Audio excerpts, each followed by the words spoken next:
April 2nd, 2025, will go down in history as America's Liberation Day. But from what exactly? Today, we're diving into one of the most talked about topics in global economics, the Trump and China tariff war.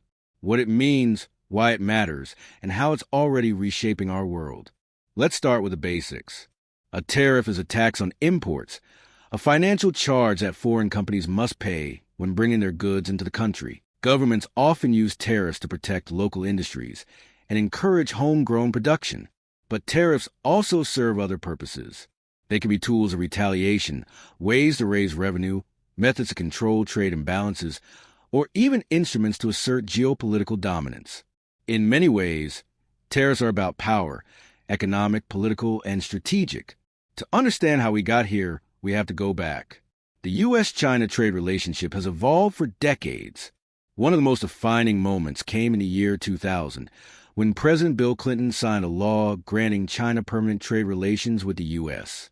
This paved the way for China's entry into the World Trade Organization in 2001. At the time, the move was seen as a way to open Chinese markets to American businesses while encouraging economic reform in China. The result? A boom in trade and investment between the two countries. But not everyone was happy. Many critics pointed out that while big corporations thrived, American manufacturing jobs began to vanish. Fast forward to 2018, and President Donald Trump reignited the tariff discussion. His administration imposed aggressive tariffs on hundreds of billions of dollars worth of Chinese goods. The goal? To fix the growing trade imbalance, address intellectual property theft, and pressure China into fairer trade practices. In 2025, Trump returned to this strategy with even more intensity. In April 2025, President Trump announced sweeping new tariffs. On April 2nd, which he dubbed Liberation Day, he introduced a foundational 10% tariff targeting 185 countries, not just traditional adversaries like China, but also close allies across Europe and Asia.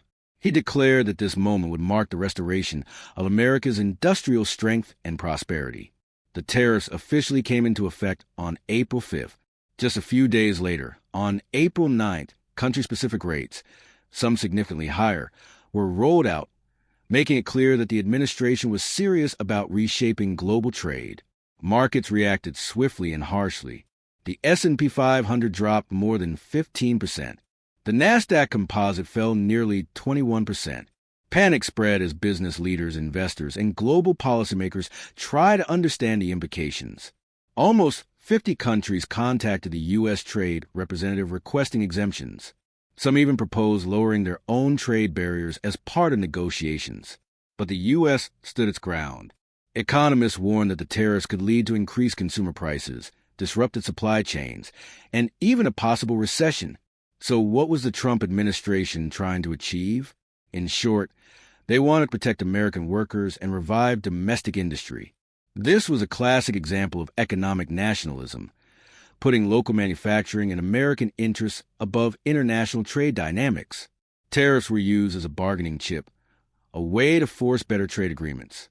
Supporters believed this approach would lead to long-term growth and job creation. Critics fear it would lead to inflation, job losses in export-driven sectors, and damage to global relationships. China didn't remain silent. In February, they retaliated with 10 to 15% tariffs on American products like coal, crude oil, and large vehicles. By March, the list expanded to include U.S. agricultural goods, soybeans, pork, beef, wheat, and dairy. In response to the U.S. tariff increase to 104% in April, China hit back with 84% tariffs on American imports. But they didn't stop at tariffs.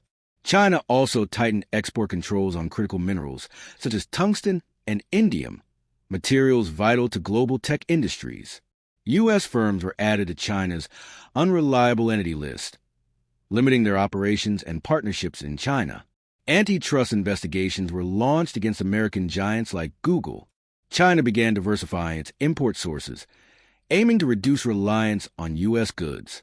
These moves signaled a broader strategy, a shift toward economic self-reliance and resilience. As with any major policy, there were winners and losers. On the winning side, U.S. steel and aluminum industries enjoyed a short-term demand boost. Domestic manufacturers benefited from reduced foreign competition. Countries like Mexico, Vietnam, and India picked up manufacturing contracts as companies looked for alternatives to China. Southeast Asian exporters also found new opportunities to fill the gap left by Chinese goods in the U.S. market. On the losing side, American farmers were hit hard by China's tariffs on agricultural products. Retail giants like Walmart and Target faced rising import costs, squeezing profit margins. U.S. consumers began to feel the pinch with higher prices on everything from electronics to furniture.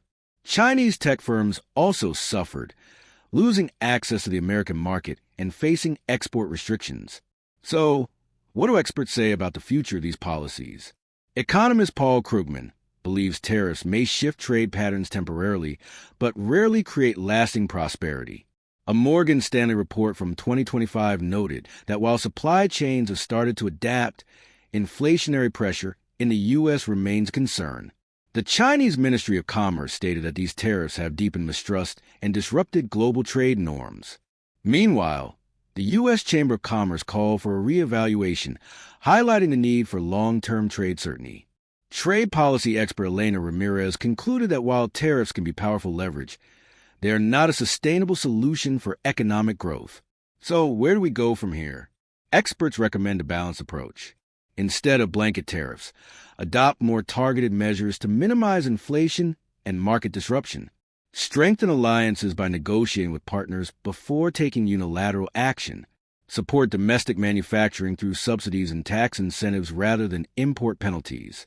Invest heavily in innovation and technology to stay globally competitive. And finally, create a new trade framework with China, one that ensures fair competition, intellectual property protection, and transparency. In conclusion, tariffs have certainly shaken the global economic order and stirred political debate. But if America hopes to maintain prosperity and leadership in a globalized world, it must combine strategic protectionism with smart diplomacy. Stability, innovation, and cooperation will be the keys to rebuilding trust, restoring balance, and preparing for the future. If you found this video insightful, make sure to subscribe to the channel and click the notification bell so you never miss a powerful update on global trade, politics, and business trends. Thanks for watching, and see you in the next one.